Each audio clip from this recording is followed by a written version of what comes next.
রতন শ্মশানের পাশে গিয়ে মন্ত্র জপ করতে শুরু করলো।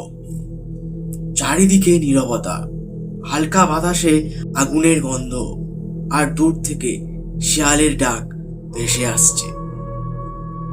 কিছুক্ষণ পর হঠাৎ তার কানের কাছে কেউ যেন খুব আস্তে আস্তে বলতে শুরু করলো, তুই কি আমাকে ডেকেছিস? রতন ভয়ে কাঁপতে লাগলো, কিন্তু সে সাহস জগিয়ে জিজ্ঞাসা করলো, তুই কি কর্ণপিচাসিনী? হ্যাঁ, আমি কর্ণপিচাসিনী। তোর ভবিষ্যৎ এবং তোর মৃত্যু জানিয়ে দিতে পারি। আজ যে এপিসোডটা থাকছে মূলত কর্ণপিচাসিনী। অ্যাকচুয়ালি কর্ণপিচাসিনীটা কি? কর্ণপিচাসিনী শব্দটা এসেছে সংস্কৃত থেকে। কর্ণ মানে কান, আর পিচাসিনী মানে এক ধরনের দুষ্টু আত্মা বা অশুভ আত্মা বলা যেতে পারে। লোককথা অনুযায়ী কর্ণপিচাসিনী এমন এক আত্মা যে মানুষের কানের কাছে এসে ফিসফিস করে কথা বলে, অনেক সময় ভবিষ্যৎ বা গোপন তথ্য, ভয়ঙ্কর তথ্য জানিয়ে দেয়।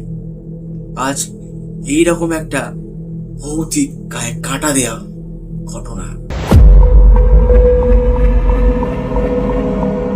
নমস্কার, আমি পবিত্র দেবনাথ, আর তোমরা দেখছো পটলদা ইউটিউব চ্যানেল। ভিডিও শুরু করার আগে, এপিসোড শুরু করার আগে প্রত্যেকের কাছে আমি ক্ষমাপ্রার্থী, কারণ ভিডিও দিতে অনেকটাই লেট হয়ে যাচ্ছে। কারণ আমি নতুন প্রজেক্টে কাজ শুরু করেছি, যেই প্রজেক্টটা হচ্ছে প্যারানর্মাল অ্যাক্টিভিটি রিসার্চ। আমি প্রথম জয়েন করলাম এখানে। তোমাদেরকে অবশ্যই কিছু শেয়ার করব, রোমাঞ্চকর কিছু, ভৌতিক কিছু আমার চোখে পড়লে সেটা আমার ক্যামেরা বন্দি করে তোমাদেরকে অবশ্যই দেখানোর চেষ্টা করব। চলো আজকে শুরু করা যাক একটা এপিসোড। যিনি আমাকে ঘটনাটা পাঠিয়েছেন, আমি গ্রামের নাম, লোকটির নাম মিউট করব, আমরা চেঞ্জ করে তোমাদের সামনে প্রেজেন্ট করব। চলো। গ্রামের নাম ধরো শিবতলা। সেখানে রতন নামে একটা যুবক ছিল, যে তান্ত্রিক বিদ্যায় খুব আগ্রহী ছিল। সে শুনেছিল যদি কেউ কর্ণপিচাসিনী সাধনা সফল করতে পারে, তাহলে সে অন্যের মনের কথা, লুকোনো তথ্য সব জানতে পারে। তখন থেকেই তার মধ্যে শুরু হলো কর্ণপিচাসিনী নিয়ে সাধনা।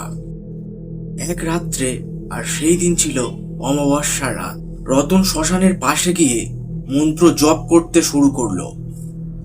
চারিদিকে নীরবতা, হালকা বাতাসে আগুনের গন্ধ, আর দূর থেকে শিয়ালের ডাক ভেসে আসছে। কিছুক্ষণ পর হঠাৎ তার কানের কাছে কেউ যেন খুব আস্তে আস্তে বলতে শুরু করলো, তুই কি আমাকে ডেকেছিস? রতন ভয়ে কাঁপতে লাগলো, কিন্তু সে সাহস জগিয়ে জিজ্ঞাসা করলো, তুই কি কর্ণপিচাসিনী? হ্যাঁ, আমি কর্ণপিচাসিনী। তোর ভবিষ্যৎ এবং তোর মৃত্যু জানিয়ে দিতে পারি। এরপর থেকে শুরু হয় মানুষের মনের কথা বুঝতে পারত রতন। গ্রামের লোকেরা তাকে ভয় পেতে শুরু করে, দিনের পর দিন, রাতের পর রাত, বছরের পর বছর। কিন্তু এমন কি হলো রতনের সাথে যে পটলদা ইউটিউব চ্যানেলে তার ঘটনা? চলুন তাহলে। রতন একা একা কথা বলতে শুরু করে।